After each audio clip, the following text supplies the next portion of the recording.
Um rapper de 28 anos foi alegadamente sequestrado à porta de casa em São Marcos, no concelho de Sintra, durante a madrugada de 15 de março. Segundo consta, a vítima, David Mota, conhecido no meio artístico por Mota Júnior, estaria em casa quando recebeu um telefonema por volta da 1 da manhã para descer até à entrada do prédio, onde terá sido abordado por 2 indivíduos de forma violenta. Desde esse momento, o jovem nunca mais foi visto. A investigação está a cargo da Polícia Judiciária de Lisboa. David Mota tem 28 anos, está desaparecido há um mês. A família anseia por pistas que revelem o que aconteceu na madrugada do dia 15 de março, à altura em que o jovem desapareceu sem deixar rastro. Eu tenho comigo a mãe, a Filomena. Olá, Filomena, muito boa tarde. Boa tarde. E antes de mais, muito obrigada por estar aqui hoje e por nos ajudar a compreender, dentro do possível, esta situação. E eu queria, antes de mais, pedir-lhe que nos fizesse aqui um bocadinho um retrato da família, não é? Porque, por aquilo que sei, vocês foram sempre uma família bastante unida. Somos muito unidos, já passámos por várias fases difíceis e acho que ainda nos tornou mais unidos. Quantos filhos é que a Filomena tem? Tenho 3 filhos. 3. O David é o mais novo? É o mais novo. É o mais novo, é o mais novo. Portanto, é tudo gente adulta, não é? Sim, já adultos. O Pedro tem 35, a Sara tem 33 e o David tem 28. E o David tem 28. Vocês, eu aqui quando peço para fazer o retrato da família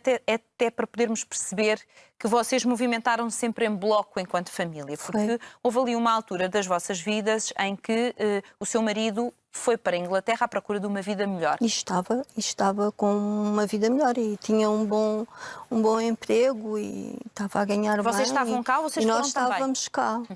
Entretanto, o Pedro terminou o 12º, não entrou logo para a faculdade e começou a ficar nervoso porque não conseguia trabalhar, mas também não conseguia estudar e o pai chamou-o para Londres. E ele começou a trabalhar lá. E o David? Eu, a Sara e o David. Vocês acabaram por ir todos? Eu, a Sara e o David ficámos. Só posteriormente é que depois o Luís foi diagnosticado com leucemia. O pai do David? Sim, o pai do David. E então fomos para ele começar a fazer o tratamento. No hospital aconselharam-nos a estarmos unidos, que era mais fácil para ele. Claro. E claro, concordámos e então fomos já a família para lá. acabou por se reunir toda em Inglaterra. Em Londres, ficámos todos em Londres. Os filhos e os pais para poder ajudar o seu marido. E o seu marido, ou seja, o tempo que esteve em Inglaterra a tratar-se, porque sei que fiz quimioterapia, radioterapia e ainda um transplante, ainda fez o transplante de medula. Correu bem, as coisas dentro do possível correu bem? Sim, correu, foi muito, muito difícil. O meu marido sofreu imenso, embora ele não demonstrasse e tinha muita fé. Não tinha fé não, porque o meu marido não liga muito. Dizia sempre, pede ao teu Deus para me ajudar. Ao teu Deus, como se ele não fosse o mesmo, não é? Porque o Deus dele eram os médicos e os enfermeiros e toda a gente que o estava a tratar. Ele não é assim, não é religioso. Ou seja, mas esta união familiar também lhe fez bem a ele. Como é que o David lidou com esta doença do pai e esta mudança de país? Foi muito difícil para o David, porque ele jogava futebol, era federado, portanto, estava a estudar e teve que largar tudo, porque eu não o quis deixar cá sozinho. Ele podia ter ficado com a minha mãe, mas eu não quis. Quis que ele fosse comigo. E então foi muito difícil para ele. Ele chorava imenso por ter que ir para uma escola que era mesmo para estas situações, quando as crianças chegam e está no meio do ano e não podem entrar logo na escola, para não estarem na rua ou em casa, ele ia para essa escolinha onde estavam. Mas ele já tinha 16 anos. Claro. Mas ia para a escola todos os dias de manhã. Mas foi ter que se adaptar, arranjar amigos novos, ambiente novo, e chorava muito, porque não sabia falar inglês. Não, ele gostava de estar connosco, mas depois disse que não sabia falar inglês, não conseguia falar com eles. E lembro-me de uma vez o Luís zangar-se muito com ele e diz: tu és um homem. E eu acho que isso... o Luís falava com mais agressividade para o David, mas eu acho que era o medo que o Luís tinha de poder morrer e deixar o filho, que era o mais novo, que ainda não estava preparado para a vida.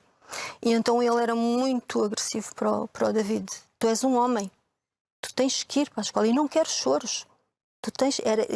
Era duro. Era muito duro. Explique-me então, porque nós vimos aqui muitas teorias, ouvimos muitas coisas em relação ao desaparecimento do seu filho, mas eu gostava que fosse a Filomena, como mãe, a contar. Então, naquele dia, faz agora um mês, o que é que aconteceu? Foi um dia normal na vida do David e sua também? O sábado, dia 14, foi normal, num aspecto normal, não muito normal, porque o David, todos os concertos que tinha, portanto eram aos fins de semana, os concertos que ele tinha foram cancelados. E ele estava um bocadinho preocupado, até porque também estava a gastar muito dinheiro, porque ia sair agora um CD agora em abril.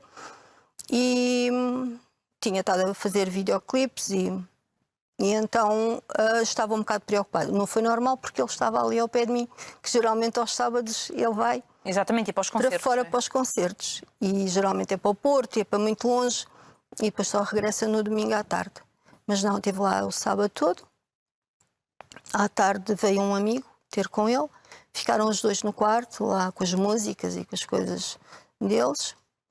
Jantou lá. Esse amigo jantou lá em casa. E eu, às 9h30, que não costumo deitar-me cedo, eu fui bater à porta do quarto do David e disse: olha, a mãe vai-se deitar. Só para eles falarem mais baixo. A última vez que eu vi o meu filho foi às 10 horas. Às 10 horas da noite, às 22. Ele entrou-me pelo quarto e diz-me assim: mãe, o que é que se está a passar, que está tanta gente à janela a bater com palmas e com panelas? Era o agradecimento aos profissionais. E eu profissionais disse: olha, isso é o agradecimento aos profissionais de saúde e a toda a gente que está a ajudar. E ele disse: olha, que isto de coronavírus se calhar é mais grave do que a gente imagina e está a mexer com muita gente. E foi para o quarto dele e estive a fazer snaps da janela. Às 11h30 da noite eu ouvi a porta fechar, a porta de casa, pensei que fosse o amigo dele a ir embora e adormeci. Às 2 da manhã acordei com o telefonema da minha vizinha a dizer-me a perguntar-me: Ana, está tudo bem? Eu disse: olha, estava a dormir. E ela disse: e o David? Eu disse: o David está no quarto. E ela disse: não te importas de ir lá ver? E eu fui ao quarto e não estava. E ela disse: olha, respira fundo, vai andando para a porta que eu vou ter contigo. Fui para a porta da rua e ela disse-me: olha, é que encontramos, a Luana estava para ir embora e encontramos coisas aqui embaixo. Coisas do seu filho? Mas coisas pessoais? Coisas pessoais, o chapéu. E portanto, os vizinhos reconheceram, não é? Conheciam as coisas do David. O chapéu e uns chinelos da Nike que ele usava sempre. E então eu desci, foi quando vi, ao pé do elevador, tudo cheio de pingas de sangue. Mas eram pingas, dava a sensação que eram murros, que era o sangue do nariz. Eram assim muitas pingas ali à volta. O que é que fez? Chamou a polícia? Fui logo a correr para fora. A minha vizinha também já tinha estado com o marido à procura dele lá fora. E chamámos a PSP. Ligámos para o posto lá da PSP. Eles foram à casa, disseram que não podiam fazer nada porque não sabiam se aquele sangue sequer se era do David. Ou se era de outro, que se o David tinha batido noutro e tinha ido embora. Mas por isso é preciso recolher. Não podíamos saber. Então que não podiam fazer nada e que iam embora. Eu disse: olha, mas não se importam pelo menos de dar uma volta ao bairro a ver se encontram alguma coisa. E entretanto chegou o telefone do David, toca e pronto, e era uma rapariga a uma dizer... rapariga que era uma amiga dele? Não conheço. Não conhece? E essa rapariga, o que é que lhe disse assim? A rapariga disse que vinha com ele a entrar e que... Vinha com ele a entrar em casa? A entrar em casa. Talvez, eu não sei, mas podia ser... O David podia vir buscar uma t-shirt, um CD, autografado, qualquer coisa. Porque ia lá muita gente, assim, pedir coisas a casa. E portanto, ela ia entrar em casa com o David? Ela ia com o David e diz que lhe apontaram uma arma à cabeça. Mas um indivíduo ou mais? Dois. Dois. Encapuzados? Encapuzados, todos tapados. Ela diz que não conseguiu ver quem eram. Apontaram a arma e que a mandaram embora. Ou seja, disseram a ela para ir embora e ficaram com o David? Ficaram com o David. E ela depois diz que apanhou um Uber, foi para casa e foi dormir. Foi para casa e foi dormir? A minha filha disse, tens que vir cá, tens que dar o teu depoimento, porque é aqui a prova que nós temos que foi um assalto. E ela disse que não, que tinha que ir dormir, porque estava muito ansiosa. Agora, vocês foram chamados a ir à Polícia Judiciária a prestar declarações? Porque, entretanto, depois a PJ veio os serviços criminais, os agentes criminais, depois esse agente criminal chamou a PJ. E então depois eles é que fizeram aquele procedimento que normal, de recolha das provas, de sangue, aquelas coisas que eles fizeram. Pronto, mas depois a Polícia Judiciária, enfim, indicou-vos que vocês teriam que no dia a seguir ir prestar declarações. Nesse dia, portanto, isto foi durante a madrugada, às 9, eles nunca saíram dali, às 9h30, esperaram por nós, levaram-nos, a mim e à Sara, para irem prestar declarações. Mas vocês não queriam?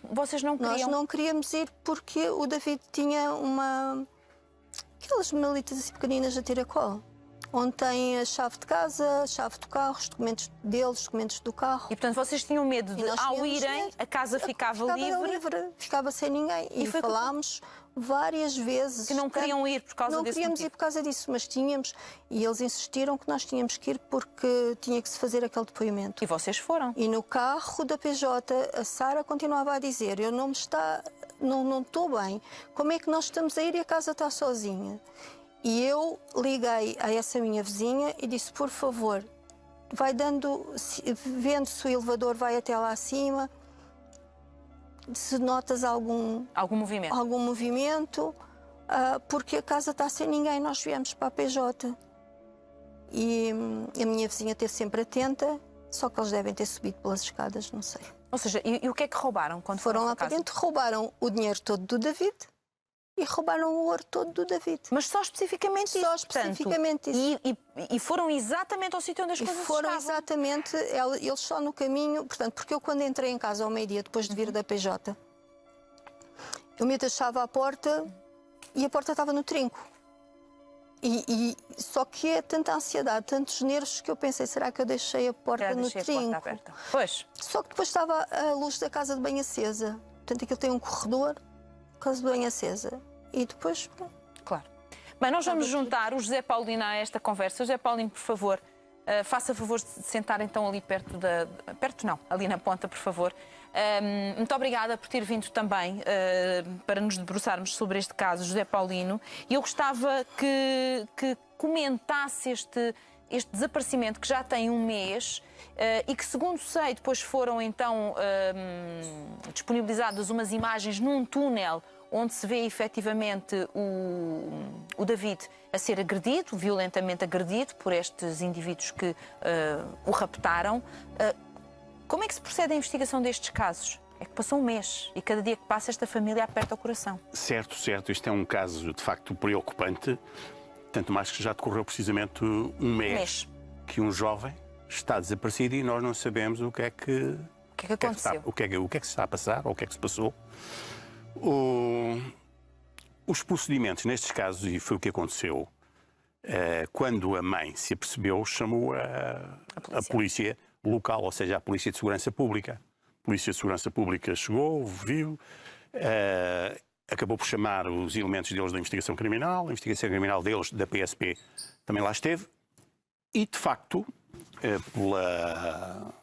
por aquilo que depois veio a saber logo, passado 2 horas ou 3 horas, havia sinais, vestígios evidentes de que teria havido violência. Portanto, já não estávamos a falar no desaparecimento, a pessoa foi tomar um café, foi fumar um cigarro e volta daqui. Claro. E a partir daí, mesmo logo a seguir, é acionada a Polícia Judiciária, que é o órgão de polícia criminal competente para estes tipos de crimes. Porque, à partida, estamos na presença de um crime de rapto. Quer dizer, há aqui dois crimes no Código Penal, que é o sequestro e o rapto. Praticamente eles interligam-se.